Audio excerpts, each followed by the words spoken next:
سیاسی مخالفین کی غیر قانونی گرفتاریاں، رہائش گاہوں پر چھاپے اور زیر حراست تشدد جو ہے یہ ایک کنٹینیوس فنامنن بن کے سامنے آیا.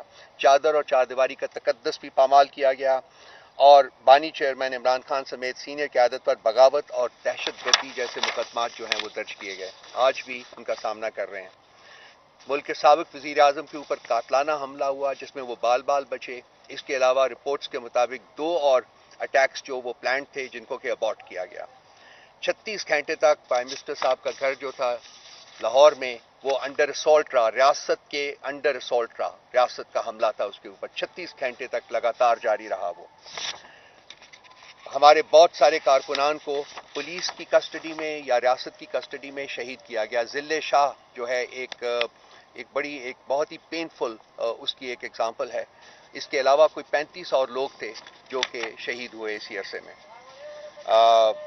پھر 9 مئی آتا ہے. 9 مئی جو ہے اس کے بارے میں ہمیں بہت ساری ریاست کی طرف سے تو بہت سی سٹیٹمنٹس آئی ہیں، لیکن ہمارا ہمیشہ سے ایک کنسسٹنٹ جو ڈیمانڈ رہا ہوا ہے کہ جی اس کی ایک امپارشل جوڈیشل انکوائری ہونی چاہیے.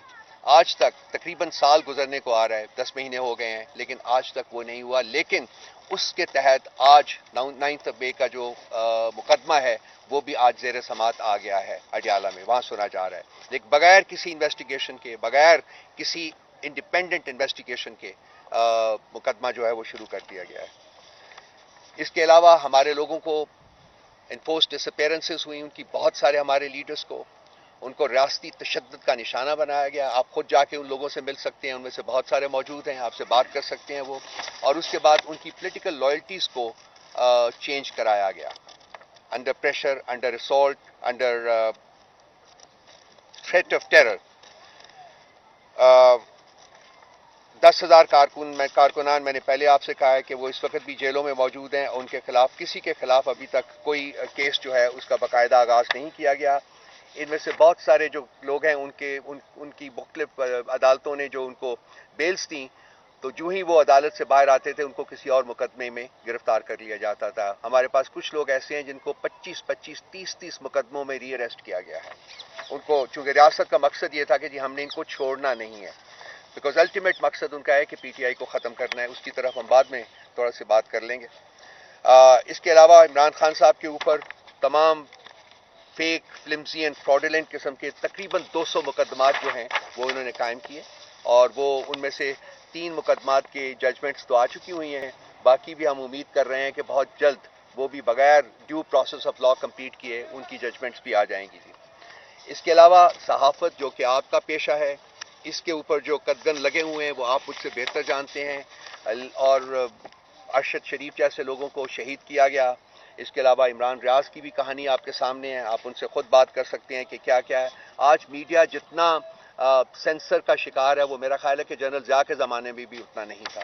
کوئی بات نہیں، میں 6 مہینے میڈیا سے بینڈ رہا ہوں، اب کچھ دن ہوئے ہیں کہ میں دوبارہ میڈیا کے اوپر آیا ہوں، اور یہی حالت ہمارے بہت سارے اور لوگوں کا ہے. خان صاحب کی نہ آپ تصویر دکھا سکتے ہیں، نہ ان کا نام لے سکتے ہیں. آج تک میڈیا کے اوپر یہ ہے، اور یہ تمام چیزیں جو ہیں پیمرا ڈسون کرتا ہے لیکن یہ موجود ہیں. سو آپ سمجھتے ہیں کہ کس طریقے سے یہ سارا کچھ ہو رہا ہے.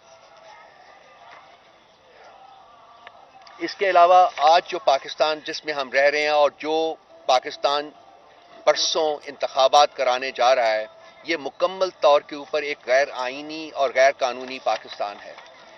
غیر آئینی اس طریقے سے کہ یہاں جتنی بھی حکومتیں ہیں وہ اپنا مینڈیٹڈ پیریڈ جو ہے وہ کاٹ کے اس سے بہت بیونڈ جا چکی ہوئی ہیں. کنسیکوینٹلی 90 ڈیز کے بعد ان تمام حکومتوں کی جو کانسٹیٹیوشنل بیس تھا وہ ختم ہو چکا ہوا ہے.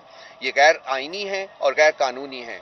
اب یہ ایک علیحدہ کہانی ہے جو میرے باقی جو دوست ہیں وہ شاید اس کے اوپر زیادہ بہتر روشنی ڈال سکیں کہ آئندہ آنے والے وقتوں میں اس کی آئینی اور قانونی حیثیت کو بھی چیلنج کیا جا سکتا ہے کہ جی یہ الیکشنز تو ہوئے ہیں لیکن یہ کس آئین اور کس قانون کے تحت ہوئے ہیں. یہ تمام جو ہیں. اس کے بعد جب شیڈیول کا اعلان کیا گیا 8 فروری کے الیکشنز کے لیے، تو تب سے پی ٹی آئی کے اوپر جو ریاستی فسطائیت اور ظلم ہے وہ ایک زیادہ انٹینسٹی کے ساتھ سامنے آیا ہے. اور لنڈن پلان جو تھا جس کی ہم پہلے ذکر کر چکے ہیں، اس کے تحت ایک کرمنل گروہ کو واپس ملک میں لایا گیا، ان کو VVIP پروٹوکول دیا گیا اور اب وہ مسند اقتدار پر براجمان کرنے کی پوری تیاریاں جو ہیں وہ ہو چکی ہوئی ہیں. الیکشن کے ریزلٹس جو ہیں وہ شاید وہ بھی آلریڈی مطلب بن چکے ہوں گے. اب یہ ڈکلیئر کرنا جو ہے وہی رہتا ہے. جب پارٹی کو الیکشن میں جانے سے روکنے کے لیے ریاست نے بہت سارے ہٹ کنڈے استعمال کیے، اس میں سے الٹیمیٹلی ہمارا جو سمبل ہے بیٹ کا، اس کو ہم سے چھیننے کے لیے ہمارے 3 انٹرا پارٹی الیکشنز کے ریزلٹس جو تھے وہ انہوں نے قبول نہیں کیے. آج تک پاکستان کی تاریخ میں، الیکٹورل تاریخ میں، الیکشن کمیشن آف پاکستان نے پہلے کسی پولیٹیکل پارٹی کے الیکٹورل ریزلٹس جو تھے، انٹرا پارٹی الیکشن کے جو ریزلٹس آتے تھے، ان کے اوپر کوئی سوال نہیں اٹھایا.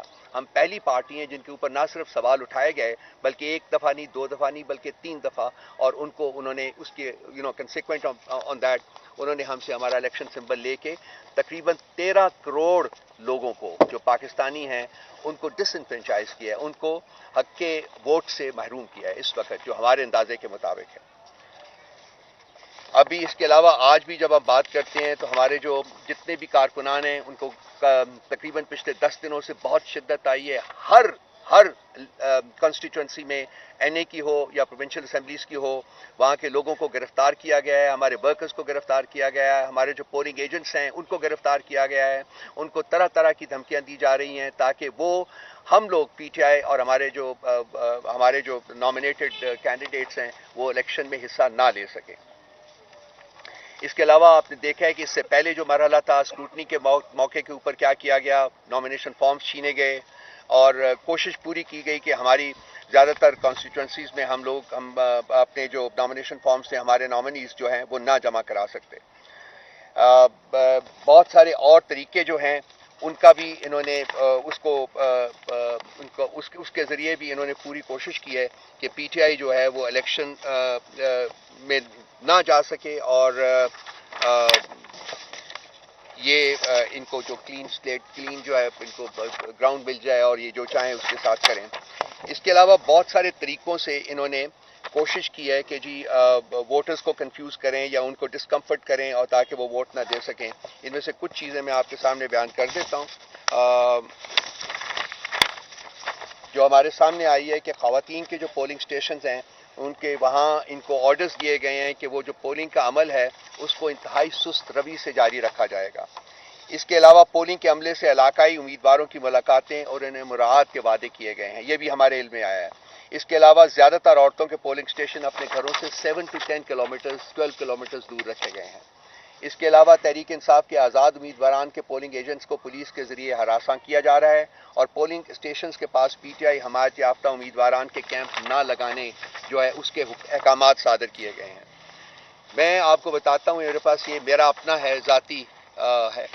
تو یہ جو ان کا 8300 ہے، وہاں میں نے پچھلے 3 مہینوں میں 3 دفعہ اپنا جو پولنگ سٹیشن ہے اس کے لیے میں نے ڈالا ہے اپنا ID کارڈ نمبر، اور تینوں دفعہ میرے لیے مختلف پولنگ سٹیشنز جو ہیں وہ آئے ہیں. یہ پچھلے 3 مہینے کا عمل ہے، یہ میرے پاس ڈاکیومنٹ ہے اور آپ اس کو خود چیک کر سکتے ہیں، میں آپ کو بھجوا سکتا ہوں. تو یہ بیسیکلی میں نے تو ایک ان الیکشنز کے بارے میں جو انٹرنیشنل میڈیا ہے وہ میں آپ کو 5-6 پڑھ دیتا ہوں and then I'll pass it on to Al Jazeera. کہتا ہے the legitimacy of the February 8 elections has been questioned as Khan is absent from the ballot sheet. Bloomberg says Pakistan's youth, big backers of Khan, are disillusioned about the electoral system. Council on Foreign Relations says Pakistan's upcoming election this week has already turned into a farce, one that is not free or fair. Financial Times says if one were to have free and fair elections, Imran Khan would win by an absolute majority. AP, voters wonder if new polls will change a country mired in political feuding. BBC, it may look like Khan has been effectively neutralized, but instead, political divisions across the country look set to deepen. Guardian, military has put its faith in former Prime Minister for 4th time, leading many to believe election outcome is already decided. Gallup, 7 in 10 Pakistanis lack confidence in the honesty of their elections. New York, Rusi, this election is already hopelessly compromised. New York Times, Pakistani elections are marked by vote rigging, political horse trading and corruption. no matter who wins, they inevitably disappoint because they're always focused more on staying in power than serving the people. This is international comment, some of the international comment on the forthcoming elections. I would now request Ahmed Awais Saab. He has a couple of things to say, and then we will go on to Brigadier Saab and then Waleed Saab.